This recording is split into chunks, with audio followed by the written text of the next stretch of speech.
వచ్చారు. ఇది అడిగితే వచ్చేది కాదు, అది ప్రజలు ఇస్తేనే వస్తుంది.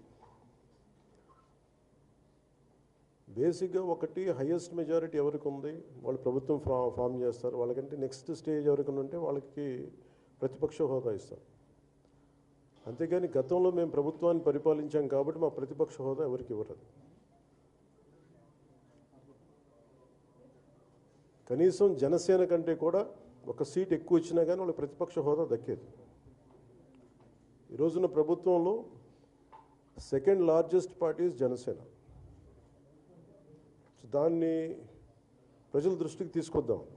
వైసీపీ నాయకులు వాళ్ళు చేస్తుంది ఏంటంటే మాకు ప్రతిపక్ష హోదా ఇస్తే తప్ప మేము అసెంబ్లీలో అడుగు పెట్టాం, లేదంటే ప్రసంగాలను అడ్డుకుంటాం అని. ఇది సరైన మెసేజ్ బయటికి వెళ్దాం. ఇది సరైన విధానం కూడా కాదు. ఇది ప్రజలందరికీ తెలియజేయాలనుకున్నాం. ఇది ప్రతిపక్ష హోదా ఏ పరిస్థితిలో వస్తుందంటే మీకు రూలింగ్ పార్టీ కంటే కూడా అత్యధికంగా ఇంకొక సీట్లు వాళ్ళకంటే మీరు వస్తే దాని తర్వాత స్థానం మీకు వస్తే ఖచ్చితంగా ప్రతిపక్ష హోదా వాళ్ళకే ఉంటుంది.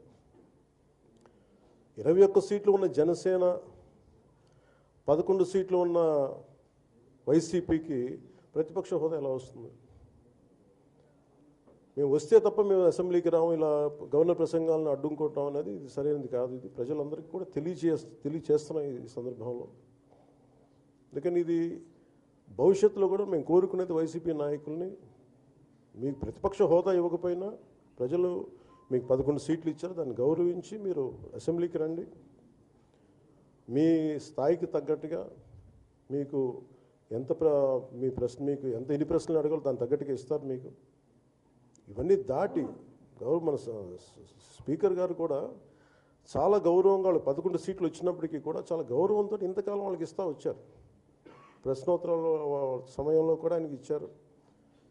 గతంలో కూడా ఇవన్నీ ఆయన రావడానికి కూడా ఆయన ఎలా రావాలి, ఏం చేయాలి, దానికి కూడా చాలా ఏమాత్రం ఇబ్బంది పెట్టకుండా గతంలో కూడా చేశారు. ఫస్ట్ మీరు మనకి గవర్నమెంట్ ఫామ్ అయిన తర్వాత కూడా వీటిని దృష్టిలో పెట్టుకొని వైసీపీ కొంచెం హుందాగా వ్యవహరించాల్సిన అవసరం ఉంది. వైసీపీ నాయకులకు కూడా మీకు బాధ్యత ఉంది.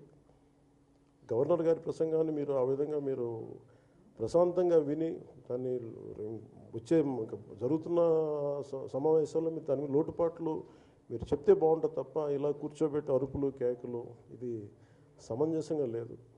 అంటే అర్ధాంతరంగా ప్రతిదానికి అసెంబ్లీలోకి రాగానే గొడవ పెట్టుకోవాలి, దేన్నైనా విభేదించాలనేది ఇది చాలా లో లెవెల్ ఆలోచన విధానం, లో లెవెల్ స్ట్రాటజీ. అది ప్లీజ్ మీరు అప్గ్రేడ్ అవ్వండి, మీరు అప్లిఫ్ట్ చేసుకొని మీరు కూర్చోబెట్టి డెమోక్రటిక్ ప్రాసెస్కి గౌరవం ఇవ్వండి. మనస్ఫూర్తిగా వైసీపీ నాయకులకి ఇది నా విన్నపం, నా విజ్ఞాపన.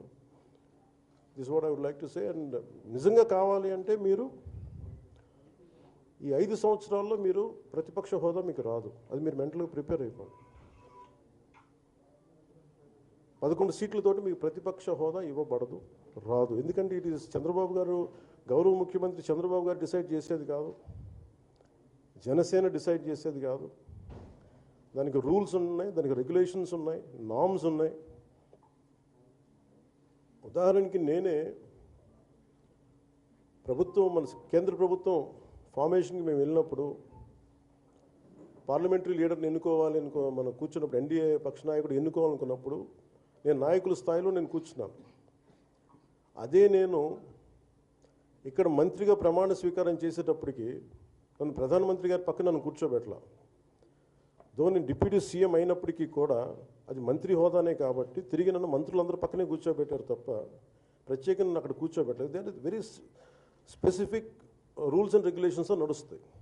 ఉదాహరణకి పొద్దున కూడా స్పీకర్ గారు ఎదురొస్తే నేను అసెంబ్లీలోకి అడుగు పెడతా ఉంటే స్పీకర్ గారు ఎదురొచ్చారు.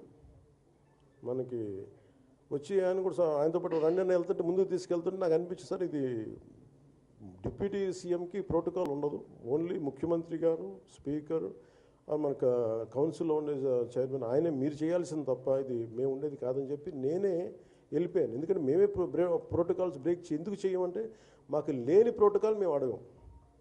అలాగే వైసీపీ నాయకత్వం కూడా గుర్తించాల్సింది, ఇది మీకు హోదా ఇవ్వబడదు.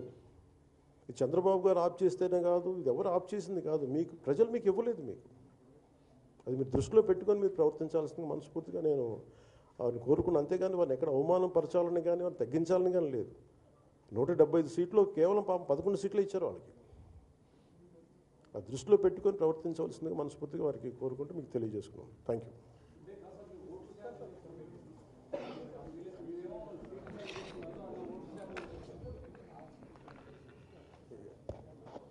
ఫస్ట్ అప్పుడు ఏం చేయాలంటే సార్, అప్పుడు జర్మనీకి వెళ్ళిపోవాలండి. ఇప్పుడు జర్మనీలో ఏంటంటేనండి, నేను జర్మనీ రిజల్ట్స్ కూడా ఏదో వచ్చినాయి చూస్తా ఉన్నాం. ఎలక్షన్స్లో 25% వచ్చిన హైయెస్ట్ పర్సంటేజ్ ఆఫ్ వచ్చిన ఓటుకి ఇన్ని ఎంపీస్, ఇంత అసెంబ్లీ స్థానాలు ఉంటాయి వాళ్ళకి. 5% మించి తక్కువ వస్తే 5% ఓట్లు మిగతా వాళ్ళు పంచుకుంటారు. మనకు అలాంటి బెనిఫిట్ మనకి లేదు కాబట్టి మన రాజ్యాంగంలో లేదు. వాళ్ళు మంకుపట్టు పడితే they are free to go to Germany. Thank you.